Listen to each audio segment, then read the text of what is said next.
اعوذ باللہ من الشیطان الرجیم بسم اللہ الرحمن الرحیم۔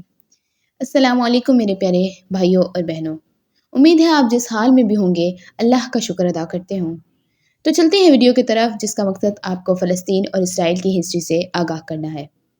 تو کہانی شروع ہوئی جب ہٹلر نے ملین آف جوز کو قتل کیا۔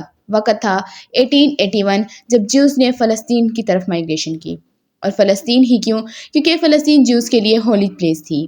اس وقت تک نہ کوئی اسرائیل تھا، نہ غازہ، اور نہ ہی کوئی ویسٹ بینک تھا۔ یہ سارا فلسطین اوٹومن امپائر کے انڈر آتا تھا۔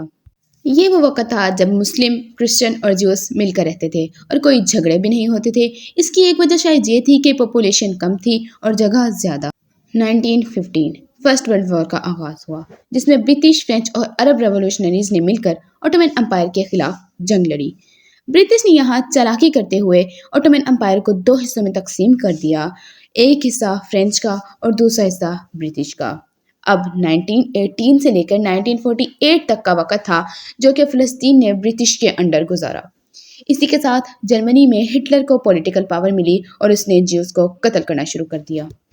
وہاں سے جوز اپنی جان بچا کر الگ الگ ملکوں میں جانے لگے، کچھ امریکہ میں اور کئی فلسطین میں داخل ہوئے۔ پہلے تو برٹش نے داخلے کی اجازت دے دی مگر پھر آنے سے منع کر دیا، جس نے PNM یعنی فلسطین نیشنل موومنٹ کا آغاز کیا۔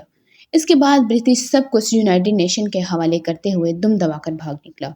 یونائٹڈ نیشن نے 1947 میں پارٹیشن پلان کو ترتیب دیا، جس کے مطابق فلسطین اور اسرائیل دو ممالک بالترتیب 43% اور 57% علاقے کے ساتھ تقسیم ہوئے۔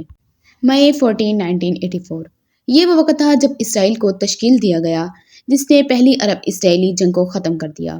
اس جنگ نے اسرائیل کو فتح تو دی لیکن 7,50,000 فلسطینیوں کو بے گھر کر دیا۔ اس علاقے کے 3 حصے کر دیے گئے: state of Israel, the West Bank, Jordan's اور غازہ اسٹرپ۔ اسرائیل کی تشکیل اس کے نیبرنگ کنٹریز کے لیے ایک بہت ہی ناپسندیدہ بات تھی، اور 5 چھوٹے ممالک نے مل کر اسرائیل کے خلاف جنگ چھیڑ دی۔ اسرائیل جس کو کہ اس بات کا علم تھا کہ آج اگر اپنے حق کے لیے آواز نہ اٹھائی تو کل کو نہیں رہیں گے، اسرائیل یہ جنگ آسانی سے جیت گیا۔ یہ جنگ 1964 میں ہوئی، جس نے ایک فلسطین لبریشن آرگنائزیشن کو تشکیل دی۔ Then, in June 1967, after the series of tactics, مصری صدر عبدال جمال ناصر نے 6 روزہ جنگ کا آغاز کیا، جس میں مصری اور شامی فضائیہ افواج پر حملے کیے گئے اور پینوسیلا اور غازہ فتح کر لیا گیا۔ مصر اور شام نے جوابی حملے تو کیے مگر اس سے کچھ خاص فائدہ حاصل نہ ہو سکا۔ آفٹر دیٹ 1979 میں ہونے والے امن کے معاہدوں نے کچھ دیر تو امن کا ماحول قائم رکھا، مگر اب بھی مسئلہ فلسطین کی سیلف ڈٹرمنیشن اور سیلف گورننس کا تھا، جس سے کہ ویسٹ بینک اور غازہ کے سینکڑوں فلسطینی اسرائیل کے خلاف کھڑے ہو گئے۔ 1992 میں اسرائیل کے پرائم منسٹر یtzhak رابن نے یہ کہا کہ فلسطین جو کہ ایک ٹیررٹی آرگنائزیشن کہلائی جاتی ہے، وہ کوئی ٹیررٹی نہیں ہے بلکہ وہ تو صرف اپنے ملک کی ڈیمانڈ کر رہے ہیں۔ ایک دفعہ پھر امن کے معاہدے طے پائے، لیکن جہاں پھر سے کچھ کٹر جوز کو یہ مسئلہ تھا کہ ہم اپنے اس ملک کا ایک چھوٹا سا بھی ٹکڑا فلسطینیوں کو نہیں دیں گے، انہوں نے 1995 میں یtzhak رابن کو اسیسینیٹ کر دیا۔ 1987 میں حماس گروپ کو بھی تشکیل دے دیا گیا تھا، جس نے 2006 میں الیکشن جیت لیے اور پھر سے ایک دفعہ امن کا ماحول قائم ہو گیا۔ 2014 جب حماس گروپ کی حکومت آئی۔ 2014 میں فلسطینی علاقوں نے حماس کے ساتھ مل کر اسرائیل پر حملہ کیا، جس میں اسرائیل پر 3000 راکٹ فائر کیے گئے۔ اسرائیل نے بھی جوابی کارروائی کی اور اس کا اختتام اگست 2014 میں ہوا۔ 2015 تک آتے آتے فلسطین اور اسرائیل کے درمیان تشدد کی ایک ایسی لہر تشکیل دے دی گئی تھی کہ جس کے بعد فلسطین کے پرائم منسٹر محمود عباس نے کہا کہ فلسطین کسی علاقائی تقسیموں کا پابند نہیں ہوگا۔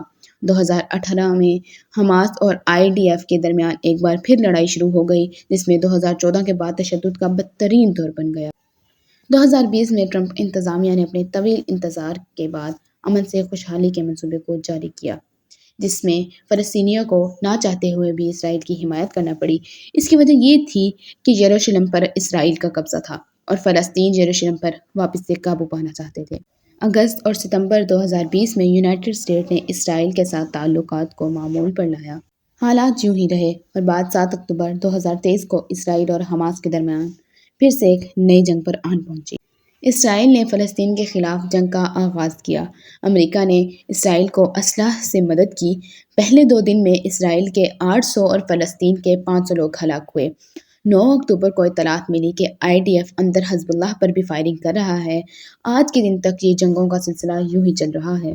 اگر بات کی جائے جوز کے مقصد کی کہ وہ فلسطین کو حاصل کیوں کرنا چاہتے ہیں، تو آپ کو علم ہوگا مسجد اقصیٰ جو کہ اسلام کی تیسری بڑی مسجد ہے، وہ فلسطین میں واقع ہے۔ جوز استغفر اللہ اس کو گرا کر ہیکل سلیمانی کو بنانا چاہتے ہیں، جبکہ فلسطینی اپنا اسلامی ملک واپس چاہتے ہیں اور مسجد اقصیٰ کی حفاظت کر رہے ہیں۔ یہ تھی فلسطین اور اسرائیل کی ہسٹری۔ اگر ان کے درمیان امن کے معاہدات طے پا جائیں تو بہت سی جانیں رائیگاں جانے سے بچ جائیں گی۔ ایک مسلمان ہونے کی حیثیت سے ہمارا یہ فرض بنتا ہے کہ ہم فلسطین کو سپورٹ کریں۔ اگر آپ ان لوگوں کے لیے کچھ کرنا چاہتے ہیں اور بے بسی کے عالم میں یہی سوچ رہے ہیں کہ ہم ان کے لیے کیا ہی کر سکتے ہیں، اس ٹاپک پر بھی میں آپ لوگوں کے لیے ایک ڈیٹیل ویڈیو بنا کر لنک نیچے پن کمنٹ کر دوں گی۔ تب تک آپ لوگوں سے بہت بہت گزارش ہے کہ اپنے فلسطین مسلمان بہن بھائیوں کے لیے دعا گو رہیں، ان کی حفاظت کی دعا کریں، ان کی سلامتی کی دعا کریں، ان کی کامیابی کی دعا کریں۔ میری دعا ہے کہ اللہ تبارک و تعالیٰ آپ کو بھی اپنی حفظ و امان میں رکھے۔ تب تک کے لیے اللہ حافظ۔